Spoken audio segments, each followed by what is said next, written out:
신약 성경이 읽어지네. 부록 1 선악과 그것이 알고 싶다 310쪽. 1. 성경 일독학교를 마치며 결론은 내 인생의 결국, 인류의 결국을 다 들었습니다. 자, 그럼 진리를 깨달은 사람으로서 남은 삶을 어떻게 살아야 할까요?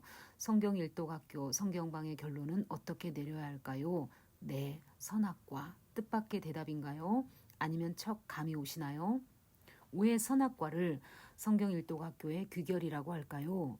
진리를 깨달았다면 그 왕의 통치를 받아야 하지 않겠냐는 생각에서입니다. 순종.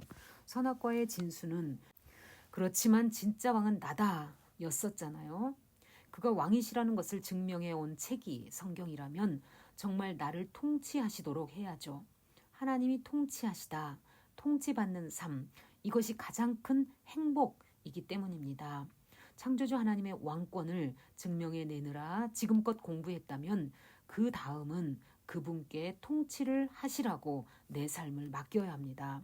성경의 사람들은 다 죽었지만 나는 지금 살아있잖아요. 주인공은 이제 나잖아요. 진짜 왕은 나다. 하나님이 통치하시다. 순종.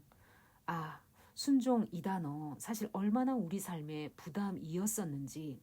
그런데 이제는 그러지 말자는 거예요. 차원을 다르게 생각하자고요. 하라 마라 정도의 도덕률이 아니잖아요. 장엄한 왕권이었잖아요. 새롭게 하나님과 신혼이 되면 좋겠다는 거예요.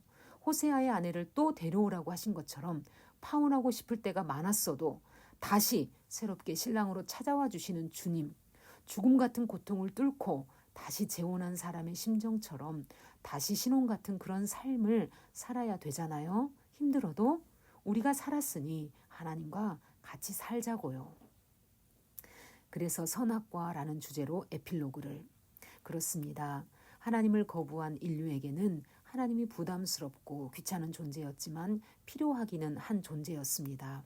같이 사는 게 좋은데 같이 사는 게 부담입니다. 왕자를 드리려니 그 왕의 통치를 받아야 하니까 싫은데 또 살다 보니 하나님이 아쉬울 때가 너무 많았던 겁니다. 그래서 인간은 하나님들을 창조할 수밖에 없었던 겁니다. 부릴 수 있는 전능한 신, 그 포맷이 인간의 입맛에 딱 맞는 프로필이었습니다. 그것이 우상이었고요. 사람은 이렇게 하나님을 보좌에서 끌어내렸습니다. 힘겨루기로 왕이 된 남자 사람은 하나님 대신 여신을 달래가며 생존에 필요한 먹거리를 챙겼습니다. 이런저런 필요 때문에 만들어진 종교는 문화를 잉태했고 라이프 스타일을 낳았습니다. 이것이 인류 역사였습니다. 그럼 창조주 하나님은 가만히 손 놓고 보고만 계셨을까요? 아닙니다. 하나님은 당신의 왕권을 역사 속에서 주장해 오셨습니다. 때로는 홍수로, 때로는 언어를 흩으심으로, 때로는 유황불로, 때로는 전쟁으로, 때로는 지진으로, 때로는 내버려 두심으로 당신의 살아계심을 선언하셨습니다. 그러다가 세계 역사 속에 이스라엘이라는 가시적인 나라를 건설하셨던 거고요. 하나님을 떠난 인류 역사 속에서 은혜를 입은 자들을 불러 모아 하나님 나라를 만들어 당신의 권리를 주장하셨습니다. 구약이 방류한 물줄기는 진리였습니다. 이 진리의 클라이맥스는 그 왕이 직접 인류 역사에 발 딛고 서신 것이었습니다. 그분이 예수님이셨습니다. 드디어 그 왕이 출현했다면 그가 할 일이 무엇이어야 각본상 맞을 것 같습니까? 주인 노릇하며 거드름 피우는 왕들을 어떻게 해야 할 것 같으냐고요. 심판이어야 할 것 같지 않습니까? 엘리야도 그렇게 생각했고 망해야 해. 세례 요한도 그렇게 생각했기 때문에 그들은 한 맺힌 단어 망한다 심판을 외쳤던 것입니다. 그토록 구약의 역사 속에서 기다리고 기다리시다가 드디어 인간의 몸을 입고 들어오실 거면 그들을 멋지게 한 방에 날려 버렸어야 했는데 그게 아니었습니다. 왕으로 등장하셨으면서도 어쩌면 그렇게도 힘없이 죽으실 수 있을까요? 사실 곰곰이 생각하면 그 왕을 도저히 이해할 수 없습니다. 사람들의 주리를 틀고 각을 뜨고 내장을 다 꺼내 불로 태워 죽여도 시원치 않을 것 같은데 그 왕은 그런 생각을 안 하시나 하는 생각이 듭니다. 왜 안 나시겠습니까? 그래서 피를 흘려 죽이고 각을 뜨고 내장도 다 꺼내 불로 태우는 번제를 요구해 오셨던 거지요. 그 죽이는 방법을 레위기에 세세하게 기록해 놓으신 것을 보십시오. 채찍으로 때려 살점이 뜯기게 하고 십자가에 못 박아 피를 쏟게 하고 옆구리를 찔러 확인 사살하고 싶은 것이 그 왕의 심정이었습니다. 그것을 왕 자신이 자기에게 했다는 겁니다. 표현이 너무 심합니까? 사실대로 말한 것입니다. 아무것도 덧붙인 것이 없습니다. 솔직히 이것이 성경의 내용이었습니다.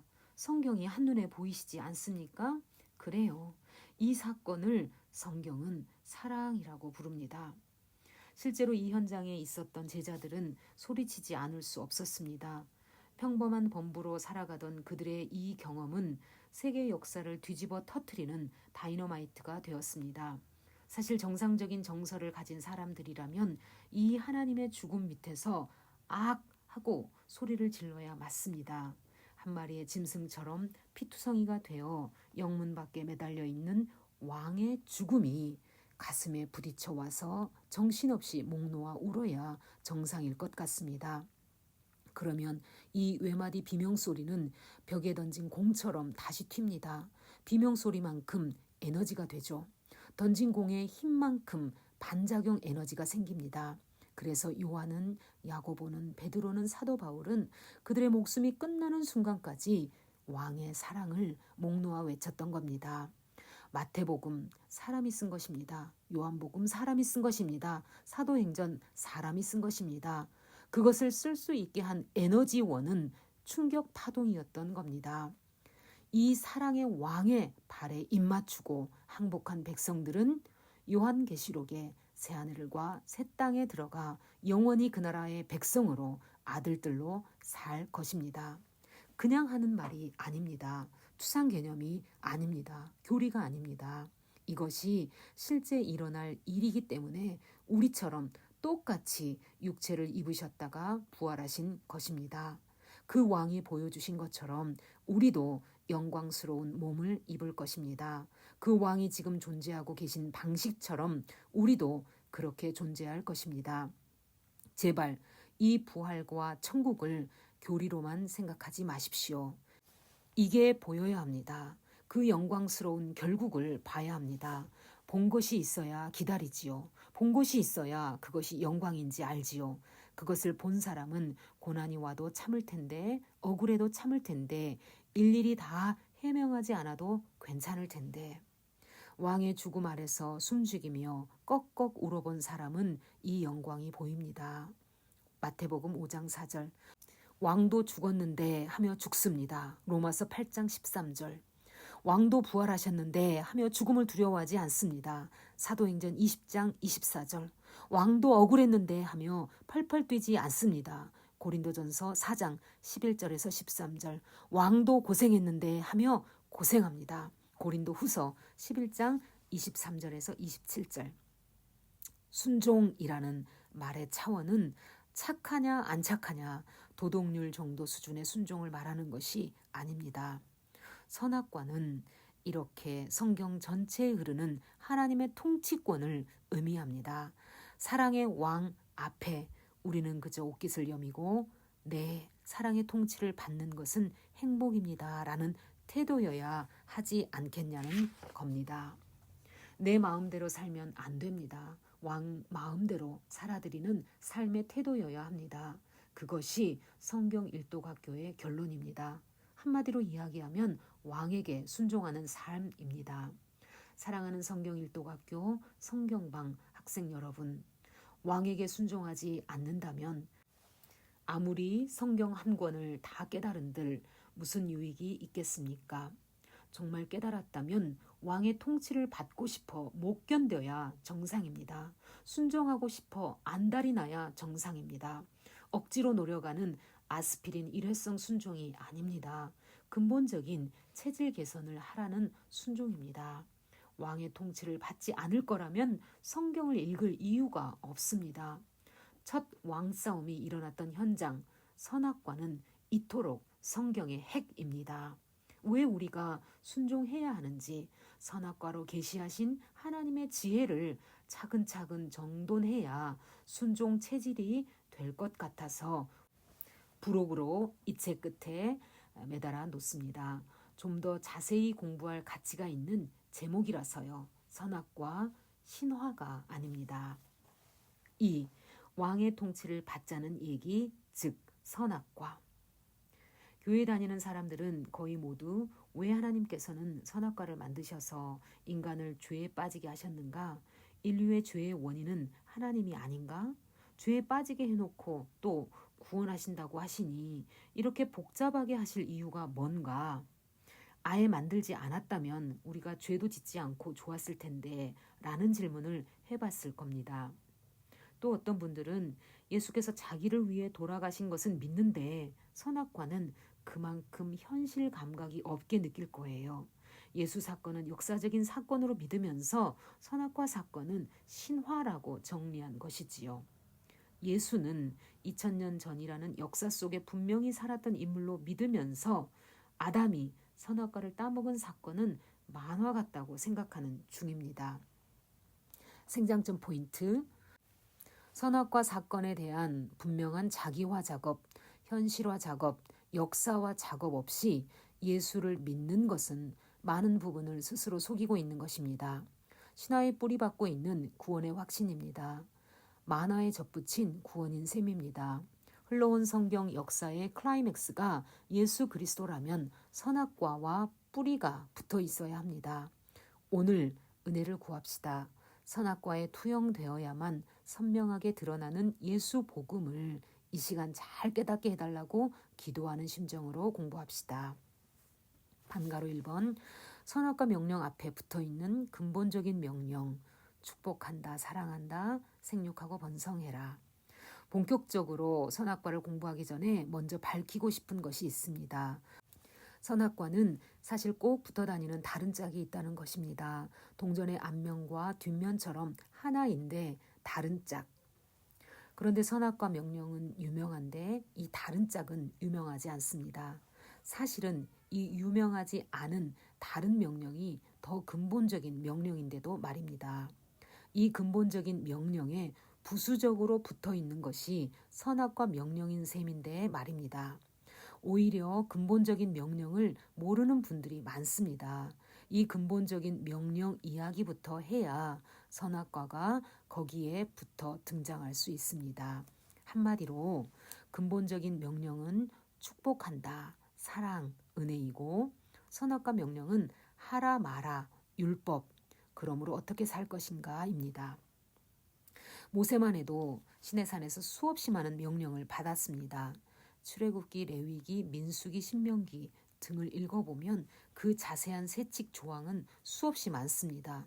적어도 200에서 300만 명의 공동체가 유지되기 위해서는 반드시 필요한 것들이었습니다. 하나님과 이스라엘 백성들은 어떻게 관계해야 하는가와 이스라엘 백성들끼리는 어떻게 관계해야 하는가로 구분할 수 있습니다. 많은 명령을 받았지만 이웃을 자기 몸처럼 사랑하는 사람에게는 그 낱낱의 계명들이 일일이 필요하지 않을 것입니다. 법보다 고등한 것이 사랑이기 때문입니다.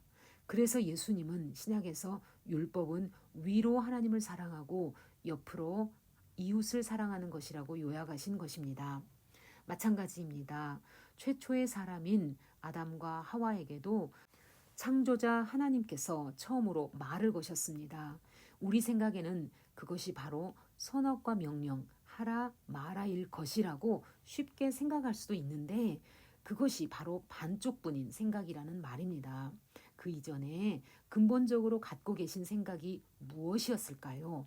축복 선포였다는 것을 잊으면 안 됩니다. blessing, 사랑 선포, 이해되시라고 예를 들어 볼게요. 금붕어 2마리를 수족관에 넣고 키워봅시다.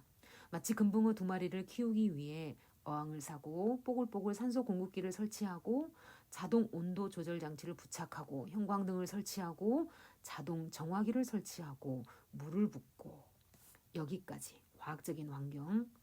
그러고 나서는 준비했던 하얀 왕모래를 조심조심 깔고 예쁜 물풀을 꽂아두고 색색의 투명한 유리구슬도 몇 개 떨어뜨리고 동굴처럼 생긴 돌도 한쪽에 놓아주고 정서적인 환경.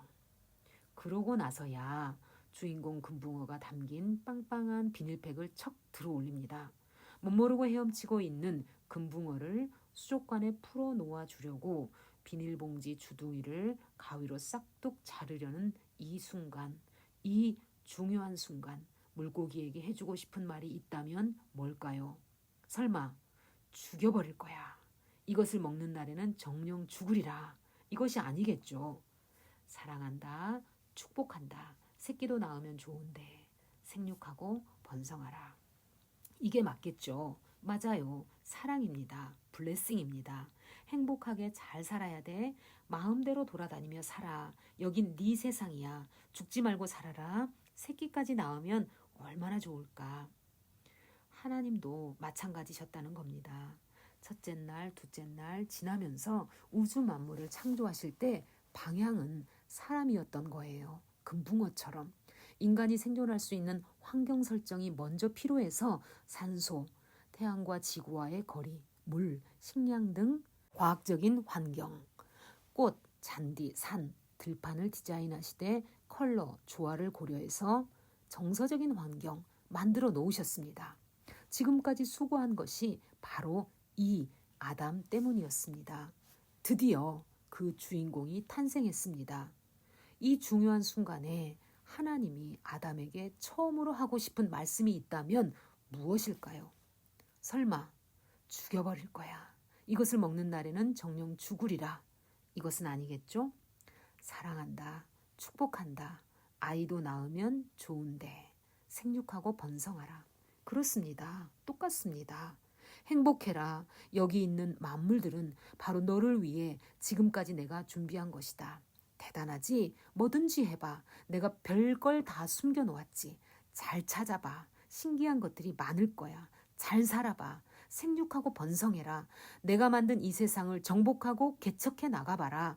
정말 축복한다. 바로 이 축복의 명령이 근본적인 명령이라 이 말입니다. 창조 작업을 마무리하시면서 점을 찍으신 말씀입니다. 창조가 완성되는 순간의 첫 소리, 축복이셨습니다.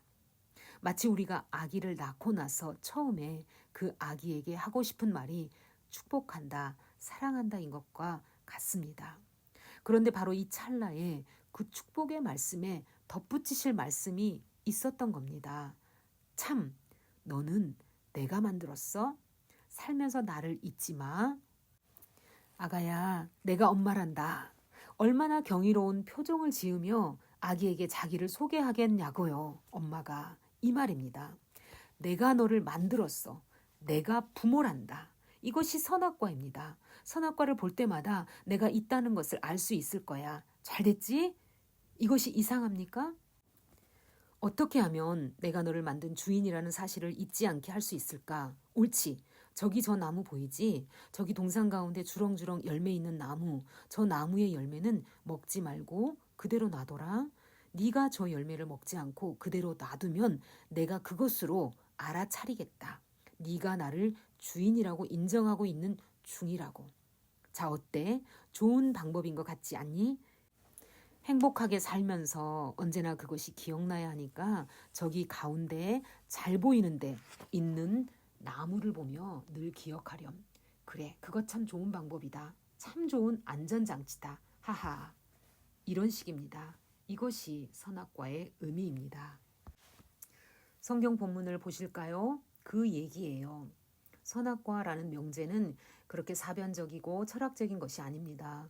그렇게 생각하기 어려운 것이라면 머리 나쁘고 철학적이지 않은 사람은 어떻게 이해합니까? 아기가 태어나서 엄마 젖을 빠는 것, 생존에 관계된 것이기에 어느 아기나 다 합니다. 쉬운 거예요. 하나님과의 관계도 이렇게 쉽습니다. 가장 중요한 원리는 누구나 알아야 되기 때문입니다. 성경의 이러한 중요한 진리들이 쉽다 보니 오히려 신화처럼 생각하고 만화처럼 생각합니다. 무식하고 미련한 사람들이나 믿는 것으로 생각하기 일쑤입니다. 십자가 진리나 선악과 진리나 다 미련해 보이는 거죠. 너무 쉽다고 생각해서 그렇습니다. 그러나 쉽지 않으면 어떻게 이 진리에 접근할 수 있겠습니까? 쉽지만 깊어요. 개념이 아닙니다. 생활입니다. 생명입니다. 지금까지 말씀드린 이야기가 성경에는 다음과 같이 쓰여 있습니다. 하나는 창세기 2장 15절이고 또 하나는 창세기 2장 17절입니다. 조금 어려운 말로 정리하면 뭐라고 할 수 있을까요? 동그라미 1번, 첫 번째 명령은 인간은 무엇을 하며 살아야 하는 존재인가? 라는 명제로 요약할 수 있고, 동그라미 2번, 두 번째 명령은 인간은 누구인가? 라는 명제로 요약됩니다. 동전의 앞뒷면이 바로 이것입니다. 조금 더 설명해 볼게요. 사람 아담은 산소를 마셔야 합니다. 그래서 하나님이 공기를 만드셨습니다. 사람은 빵이 있어야 삽니다. 그래서 밀을 만드셨습니다. 그런데 이런 모든 필요를 제공하시면서 인간을 살게 하는 이유가 따로 있다는 것입니다. 하나님의 형상을 지닌 사람이라는 존재는 동그라미 1번 자기 사명을 자각하고 그것을 위해서 살아가야 하며 동그라미 2번 그 사명을 감당하다가도 진짜 주인은 자기가 아니라 창조주 하나님인 것을 알고 살아야 한다는 것입니다. 아, 하나님이 왕이셔. 이렇게. 만물을 다스리는 통치권을 이양받은 사람이라는 존재는 만물을 다 다스릴 수 있지만 동그라미 1번 오직 하나님의 통치 아래 살아야 한다. 동그라미 2번 이라는 것입니다. 소위 만물의 영장으로서 마음대로 다스릴 수는 있으나 그러면서도 그 위에 진정한 왕이 계시다는 사실은 잊지 말라는 명령입니다. 그러므로 선악과 명령은 죄를 짓게 한다 만다 하는 그런 스테이지에서만 생각할 일이 아닙니다. 그것만 떼어내서 생각할 일도 아닙니다. 그 이전에 가장 중요한 사람의 정체성과 그 존재의 의의를 규명하는 중요한 진리를 담고 있기 때문입니다. 하나님은 그것을 가르치고 싶으셨습니다. 이게 축복입니다. 이 이야기를 다시 정리하면 이렇습니다. 나, 아담, 사람, 인류는 누구인가? 라는 정체성 질문은 선악과에서만 대답을 찾을 수 있다는 것입니다. 인간 실존의 극치 정보, 최초의 사람 아담에게 누가 그것을 가르치겠습니까? 역시 하나님뿐이십니다. 그런데 생각해 보십시오. 아담은 응애하고 어린아기로 태어나지 않았습니다. 성인으로 창조되었습니다. 즉 눈을 떠보니 성인 아담이었습니다. 복스러운 정체성을 자각하게 하려고 가르치실 때 시청각 실물 자료로 사용된 것이 선악과였을 뿐입니다. 선악과는 덫이 아닙니다. 반가로 2번 영광의 면류관 선악과 자유의지 자율적인 존재인간. 갈릴리 바다는 육지로 기어 올라오지 않습니다. 시커먼 흙 속에 연약한 뿌리를 내리고도 새빨간 색깔을 뿜어내는 딸기는 언제나 똑같은 맛입니다. 태양도 만들어진 이래로 지금까지 궤도를 이탈한 적이 없습니다. 하나님께서 그렇게 설정하셨습니다. 이것을 기계적이다, 타율적이라고 말합니다. 그런데 사람은 달라요. 어떻게 사람과 관계하시기를 원하셨을까요? 인격적이고 자율적으로 관계하고 싶으셨습니다. 태양도 피조물이요, 아담도 피조물인데 말입니다. 다르죠? 이것도 하나님의 설정이죠. 4,000년 전의 바퀴벌레는 오늘날의 바퀴벌레와 똑같은 유전 정보를 가지고 있습니다. 100% 타율 순종입니다.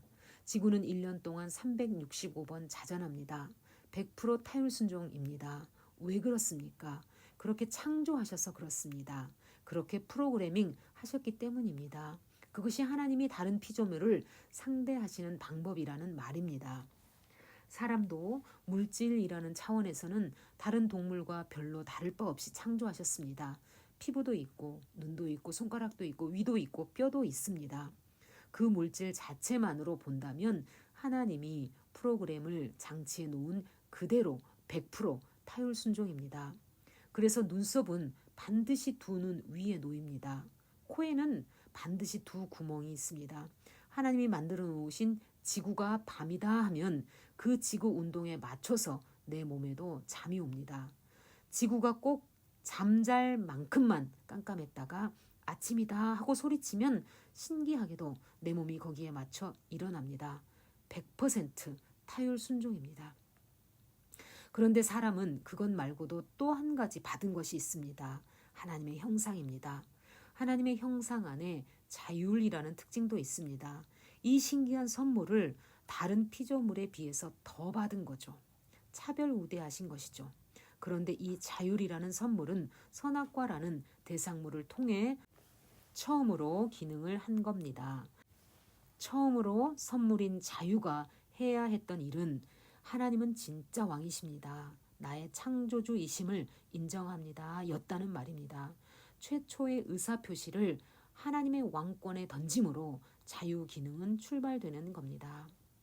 인간은 타율적인 몸, 프로그램된 대로 움직이는 기본 하드웨어를 가졌지만 하나님의 형상, 소프트웨어이기 때문에 자유를 갖고 선택하며 살아야 하는 영광스러운 존재입니다. 영광의 면류관입니다. 이 사실을 증명하는 물증이 선악과입니다. 선악과는 웅덩이가 아닙니다. 덫이 아닙니다. 한가로 3번 선악과는 차용증서, 하나님이 주권자. 선악과를 주셨다라는 사실은 아담을 자율적이며 인격적인 존재로 관계하시겠다는 선언이라는 뜻입니다. 하나님의 형상이라서 가능한 거였죠. 그래서 언뜻 보면 사람은 하나님과 비슷합니다. 카메라는 눈 기능을 합니다. 그러다 보니 카메라는 눈알처럼 생겼습니다. 가위는 꽃게의 앞발과 똑같은 기능을 합니다. 그래서 가위는 꽃게 앞다리와 닮았습니다. 비행기는 새가 나는 원리로 날지요. 이렇게 하나님이 만들어 놓으신 것을 보고 비슷하게 흉내내어 만들 수 있을 만큼 사람에게는 능력도 있습니다. 하나님을 닮아서 그렇습니다. 사람이 꼭 하나님 같은 일을 합니다. 빨간 장미, 파란 가을 하늘, 눈 내린 들녘의 석양, 부서지는 파도, 핑크빛 산호숲, 노랑, 보라, 주황. 사실 이런 색들은 우리가 지어낸 말이지만 노랑 한 가지 안에도 무한대의 색깔이 있습니다. 셀 수 없이 많은 색깔의 물고기들, 또한 각각 다른 생김새들. 하나님은 예술가이십니다. 아름다움을 표현하시는 가슴을 가진 예술가이십니다. 우리도 하나님을 닮아서 가슴이 있어요. 아름다움을 느끼면 표현하고 싶어서 못 견딥니다. 그래서 그림도 그립니다. 하나님이 표현해 놓으신 파란 하늘과 초록색 숲, 그리고 그 숲 사이로 난 갈색의 오솔길, 이걸 보면 너무나도 아름다워서 화폭에 담고 싶어 합니다. 길 모퉁이에 이제를 세워놓고는 붓이 춤을 춥니다. 파란 하늘과 초록색 숲, 그리고 그 숲 사이로 난 갈색의 오솔길을 그대로 그립니다. 하나님의 작품을 보고 비슷하게 해보고 싶어 그렇게 합니다.